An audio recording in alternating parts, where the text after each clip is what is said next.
Hello दोस्तों, welcome to my channel खास mould take. मेरा नाम सतीश है। आज का टॉपिक, आज हम सीखने वाले हैं मोल्ड डिज़ाइन चेक शीट। जब हम मोल्ड डिज़ाइन करते हैं, मोल्ड डिज़ाइन जब हमारा कंप्लीट होता है, उसकी एक चेक शीट हमें बनानी चाहिए, जिसमें कुछ पॉइंट ऐसे हैं जो हमारे डिज़ाइन के जो एरर होते हैं उसको ख़त्म करते हैं। तो आइए आज हम देखते हैं मोल्ड डिज़ाइन चेक शीट। इसमें मैंने 28 पॉइंट्स दिए हैं, कुछ और भी ऐड हो सकते हैं, पर जो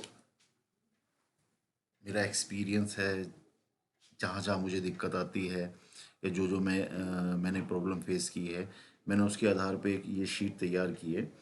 आइए देखते हैं मोल्ड डिज़ाइन चेक शीट। सबसे पहला हमारा है श्रिंकेज। श्रिंकेज की डाटा शीट हमारे पास होनी चाहिए कि डाटा शीट में कितनी श्रिंकेज है, और हम कस्टमर से भी इसके बारे में पूछ सकते हैं, क्योंकि अगर उस इन द पहले उसने कोई ऐसा पार्ट बनाया है या इस तरह का कोई पार्ट बनाया है, पार्ट का जो पिछला जो हिस्ट्री है, पार्ट हिस्ट्री, वो उनके पास है या नहीं है, तो आप कस्टमर से डिस्कस कर सकते हो कि हम स्टैंडर्ड श्रिंकेज लें या आपका कोई स्पेसिफिकेशन है श्रिंकेज के लिए, आप हमें बता सकते हैं। Parting line, ejector and gate location approved होनी चाहिए कस्टमर से। आप सबसे पहले पीपीटी बना के पार्टिंग लाइन, इजेक्टर और गेट मार्क्स कस्टमर से अप्रूव करा लेना चाहिए आपको। Draft and MMC to be check wherever required as per component drawing. आपकी कंपोनेंट ड्राइंग में ड्राफ्ट कहाँ पे आना चाहिए, कहाँ पे आपको ड्राफ्ट की रिक्वायरमेंट है, और मैक्सिमम मेटल कंडीशन कहाँ पे है, ये आपका क्लियर होना चाहिए। आप एक बार पार्ट को रीचेक कर सकते हैं, क्योंकि कहीं भी आपने अगर ड्राफ्ट्स छोड़ दिया तो आपका पार्ट वहाँ पे फंसेगा और बाद में आपको काफ़ी दिक्कतें आएंगी। तो आप चेक कर लीजिए, यानी आप पहले से ही चेक कर लेंगे तो आगे जाके इन द फ्यूचर आपको ट्रायल में कोई दिक्कत नहीं आएगी।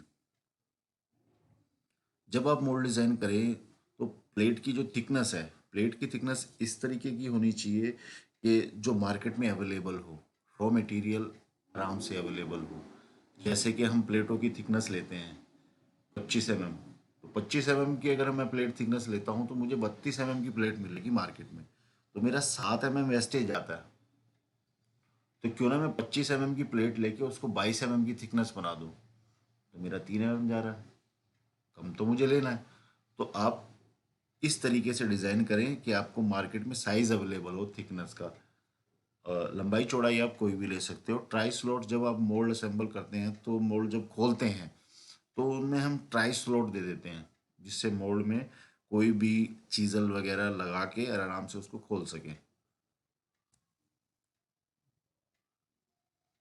Provide separate cooling channel drawing when it is complex. जब भी सेपरेट कूलिंग चैनल देते हैं तो उसकी सेपरेट ड्राइंग आपको निकालनी है। ये ड्राइंग का चैप्टर में एप्लीकेबल होगा।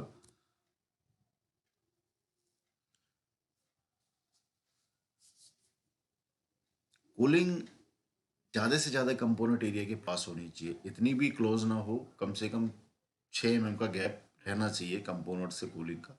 और 6 mm से ज़्यादा ना हो, कोशिश करें कि कंपोनेंट के पास हो, जिससे कंपोनेंट एरिया जो है ज़्यादा से ज़्यादा ठंडा हो सके।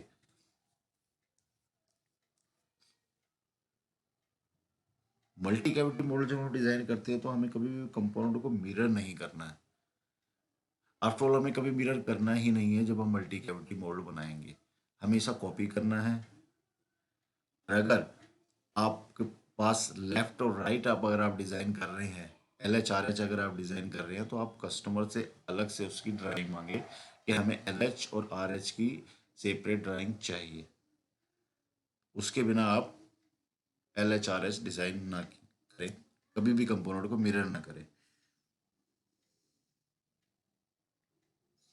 Mould design as per required injection machine specification के हिसाब से मोल्ड डिज़ाइन करना आपके लिए बेहतर है, क्योंकि कस्टमर एक पर्टिकुलर मशीन के लिए भी डिज़ाइन करवाते हैं कि हमें इस मशीन पे चलाना है, और स्पेक देते हैं हमें कि इस मशीन में ये फैसिलिटीज़ हैं, इस मशीन में ये चीज़ें हैं। तो आप इसके हिसाब से डिज़ाइन कीजिए। तो आप कस्टमर से इसके लिए डिस्कस कर सकते हैं। Knockout road position, machine specification, वही नॉकआउट रोड के लिए तो आप जैसे कहाँ कहीं पे दो लगती हैं, कहीं सेंटर में यूज़ करते हैं। तो ये भी आप कस्टमर से डिस्कस कर सकते हैं इसके बारे में। ये जो स्पेक मीटिंग, जैसे मोल्ड डिज़ाइन के समय स्पेक मीटिंग होती है, आप इसमें इन जो पॉइंट्स हैं इनके बारे में डिस्कस कर सकते हैं। Plastic material data sheet is available, mention grade and colour. जब प्लास्टिक मटेरियल की हम डाटा शीट लेंगे तो उसमें कलर और ग्रेड भी मेंशन होना चाहिए। Locating ring guiding diameter should be comfortable to moulding machine. Locating ring का जो डायमीटर है मशीन के हिसाब से होना चाहिए, क्योंकि नोजल को सेंटर में रखने के लिए लोकेटिंग रिंग काफ़ी हेल्पफुल होते हैं। इससे मोल्ड को जब हम मशीन में क्लैम्प करते हैं तो हम बहुत आसानी से कर लेते हैं। All ejector pin sleeve core and cavity pin should be standard. All ejector pin standard size की होनी चाहिए, डाया तो स्टैंडर्ड होना ही चाहिए। Sleeve and core and cavity pin, core और कैविटी पिन भी हमें स्टैंडर्ड रखनी है। अगर हमें कहीं 5.3 का होल करना है तो हमें 6 की पिन पे जाना चाहिए। तो ज़्यादातर कोशिश करें कि आप स्टैंडर्ड पिन यूज़ करें, क्योंकि वो इजी टू अवेलेबल है और इस रिप्लेसमेंट भी आप इजी आराम से उसकी कर पाएंगे। Standard cooling plug should be use. Standard cooling plug use करने चाहिए अगर आपको मोल्ड का स्टैंडर्ड सही रखना है तो, क्योंकि ज़्यादातर छोटे टूलों में क्या होता है कि प्लग करने के लिए कॉपर या एल्यूमिनियम का यूज़ करते हैं, गिट्टी ठोक देते हैं। ऐसा नहीं, स्टैंडर्ड कूलिंग प्लग जो आते हैं आपको वो यूज़ करना चाहिए, वो रिप्लेसेबल होते हैं। जब भी आप डिज़ाइन करें तो आप इनग्रेविंग डिटेल कस्टमर से पहले ही मांग लें, क्योंकि इनग्रेविंग जो ज़्यादातर कोर साइड में होती है, कोर साइड में आप इजेक्टर भी देते हैं, तो आपके इजेक्टर उस एरिया को डिस्टर्ब ना करें, इनग्रेविंग एरिया को, इसलिए आप पहले ही डिटेल उससे ले लें। Dimension and detailed drawings of core and cavity insert should be same like component drawing with critical dimension mark. जब भी आप कोर और कैविटी डिजाइन करते हैं तो जो उनकी लंबाई और चौड़ाई होनी चाहिए, सेम होनी चाहिए, जिससे आपको मैचिंग में आसानी रहे। और जो क्रिटिकल क्रिटिकल एरिया है, क्रिटिकल डायमेंशन है, वो मार्क करके देनी है आपको। यानी आप उसको कलर कोडिंग भी कर सकते हैं वहाँ पे। 3D में आप कलर कोडिंग भी कर सकते हैं कि ये एरिया जो है क्रिटिकल है। All round insert and inject pin do they need locking. जहाँ पे भी ज़रूरत हो, किसी भी प्रोफाइल में अगर इजेक्टर पिन लगी हुई है और ऊपर से एक रेडियस आ रहा है या कोई एंगल आ रहा है, तो उसको लॉक करना बहुत ज़रूरी है। ऐसे ही हमारे इंसर्ट में भी डिपेंड करता है। इंसर्ट में भी अगर आप इजेक्टर पिन अगर इंसर्ट में आ रही है और वो राउंड है तो उसको लॉक ज़रूर कीजिएगा, वरना दोबारा असेंबल करने में दिक्कत होगी। ऑल कूलिंग चैनल कोशिश करें कि नॉन ऑपरेटर साइड हो और ऑपरेटर को डिस्टर्ब ना करे कूलिंग चैनल। ये आप ध्यान रखिए जब भी आप डिज़ाइन करें। स्प्रिंग ज़्यादातर जब भी आप, यानी ज़्यादातर क्या, मोस्टली आप जब भी डिज़ाइन करें स्प्रिंग का तो हमेशा पुश बैक पिन के अराउंड में ही हो।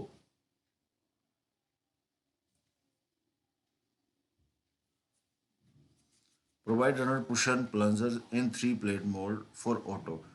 ऑटो पे यानी 3 प्लेट मोल्ड आप जब भी डिज़ाइन करें तो इस तरह से डिज़ाइन करें कि आपका जो रनर है वो ऑटो फॉल हो।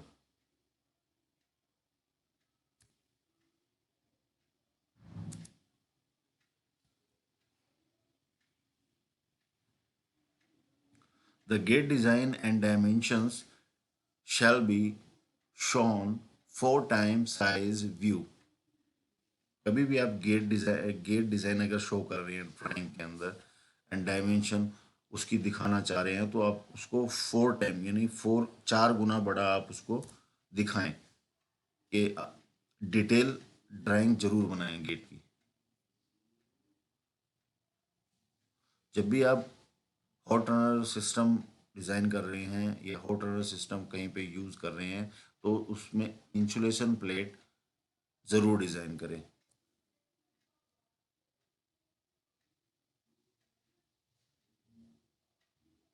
Ball plunger is most in slider mould. जब भी स्लाइडर मोल्ड आप डिज़ाइन करते हैं तो स्लाइडर को अपनी पोजीशन में रखने के लिए आपको बॉल प्लंजर लगाने बहुत ज़रूरी है। और गाइड पिलर हमेशा एंगल पिन से बड़े होने चाहिए। जहाँ पे एंगल पिन ख़त्म होती है उससे कम 30 mm बड़े होने चाहिए, क्योंकि जब भी हमारा मोल्ड बंद हो तो एंगल पिन टकराने से पहले 30 mm हमारे हमारे जो गाइड पिलर हैं वो मोल्ड के अंदर होने चाहिए। इससे एक्सीडेंट का जो खतरा होता है वो बहुत कम हो जाता है। Cooling in in out position should not be disturb clamping area. Clamping area को डिस्टर्ब ना करे हमारी जो कूलिंग है, इसका भी ध्यान रखें। अगर आप लूप लगा रहे हैं तो आप इस तरीके से उस लूप का डिज़ाइन करें कि आपका जो क्लैंपिंग एरिया वो डिस्टर्ब ना हो। जब भी आप हाइड्रोलिक सिलेंडर यूज़ करते हैं, हाइड्रोलिक सिलेंडर का मोल्ड बनाते हैं, जैसे हाइड्रोलिक कोर बना रहे हैं आप, तो वहाँ पे क्लैंपिंग फैसिलिटी ज़्यादा देनी चाहिए आपको। आप ये भी चेक कर लें, जब आप डिज़ाइन करें तो ये भी आप चेक कर लें। Insert slider and have different part number even it is similar LHRH। अगर आप LHRH के इंसर्ट या स्लाइडर डिज़ाइन कर रहे हैं तो जब भी आप डिज़ाइन करें उनकी जो थिकनेस है या कहीं भी साइज में वेरिएशन जरूर रखें, क्योंकि जब हम मिरर पार्ट डिज़ाइन करते हैं तो थोड़ा सा कन्फ्यूजन हो जाता है। तो इस तरह का कन्फ्यूजन ना हो तो इसलिए साइज में हमेशा वेरिएशन रखें। Lifting hole should be lifting hole हर प्लेट में होने चाहिए, 2 या 1। ये डिसाइड करता है कि आपकी प्लेट कितनी बड़ी है, कितनी वेट है प्लेट के अंदर। ये जरूरी है कि हर प्लेट में आपको लिफ्टिंग होल देना है।